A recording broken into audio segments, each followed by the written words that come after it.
What's up, homies? Happy National Spaghetti Day, or just January 4th if you don't celebrate. Today we are making my version of chicken parm.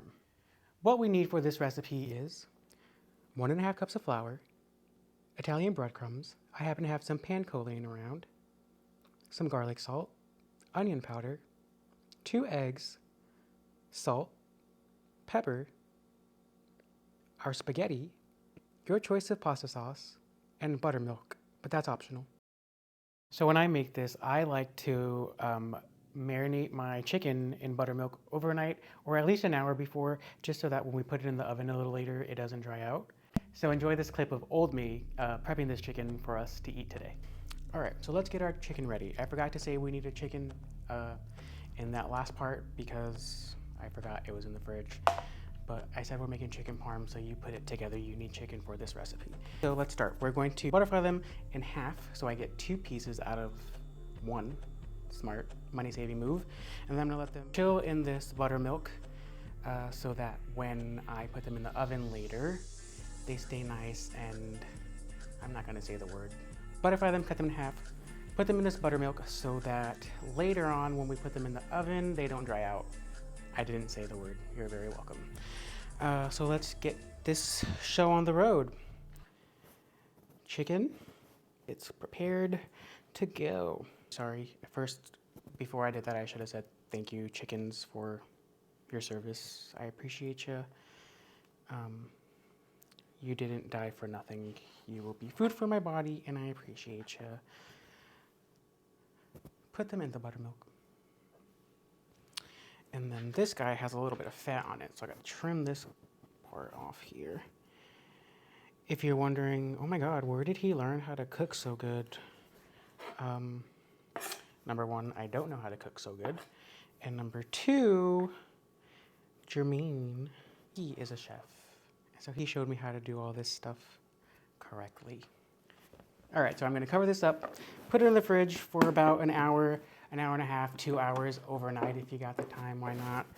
And then we will come back and we will bread it and put it in the freezer for about another hour. I know, it's a lot of time if you want it to be good, right?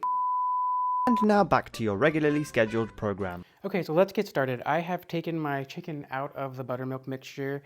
I seasoned it, salt, pepper, garlic salt, and onion powder because we want to taste flavors in our mouth, and we don't want our chicken to be dry because that's gross. So now let's bread our chicken so that we can freeze it for about an hour or 2 so that whenever we go to fry it, the skin doesn't fall off, you know what I mean?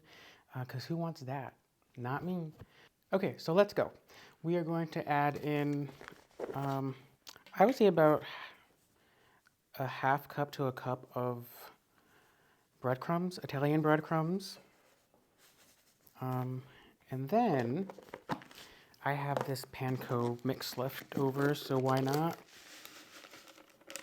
Cool. We can just give that a little whisk. And then we want to season our buttermilk as well, because why not? I'm gonna use this for my wet ingredients. We will crack our two eggs in here. We want to do one wet hand, one dry hand. It makes this process a whole lot easier. This is a nice and easy, fun recipe. You can do. If I could do it, you could do it. Trust me. If I could do it, you could do it. People will be like, "Oh my God, who's this Italian? Who's this Italian chef making me chicken parm on National Spaghetti Day that I didn't even know existed?" What? You're welcome. All right, so let's bread this chicken. Wet hand, dry hand. We take chicken into the buttermilk egg mixture, I'm sorry, to your wet mixture.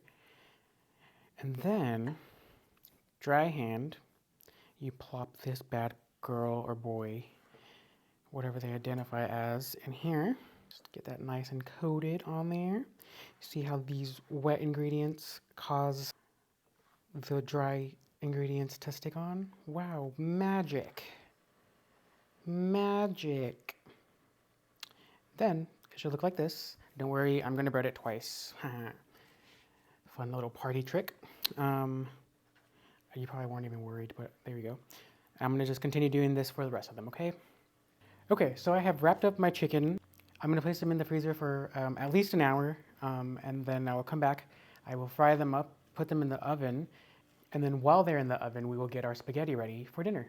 All right, so it's been about an hour. I have taken the chicken out of the freezer, and now I have my oil that is at temperature, so it's ready for me to go.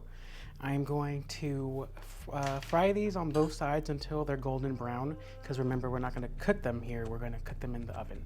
So let's do that. I would say about 3-4 minutes on each side, or until they're nice and golden brown.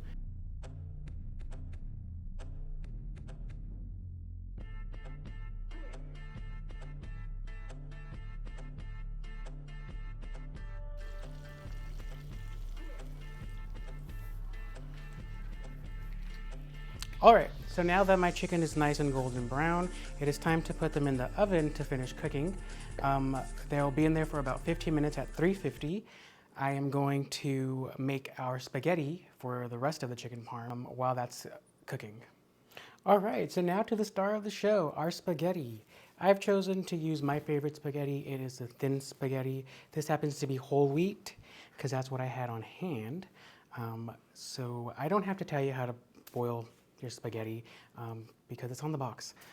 But I do need to tell you that you should probably at least salt your water. I do a little bit of salt and olive oil. So according to my calculations, my spaghetti should be ready at the same time as my chicken.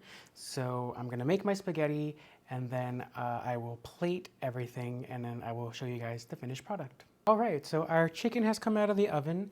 Our pasta is done cooking. I am going to just dump out the water really quick, come back and heat up our Parm Romano sauce, and then I will plate it and serve.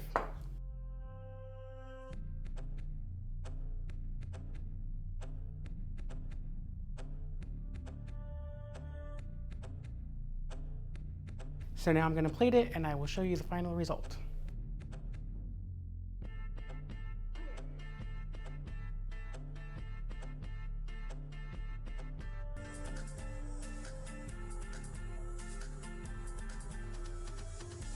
All right, so this is my chicken parm for National Spaghetti Day. I'm a silly goose, and I shredded all my mozzarella on accident, so I just sprinkled that on top and put it back in the oven while it was still warm, and it melted it down for me, so it worked out. If you decide that you want to try this recipe, let me know what you think in the comments, and if you make this and add your own little tweaks to it, let me know what you do to it.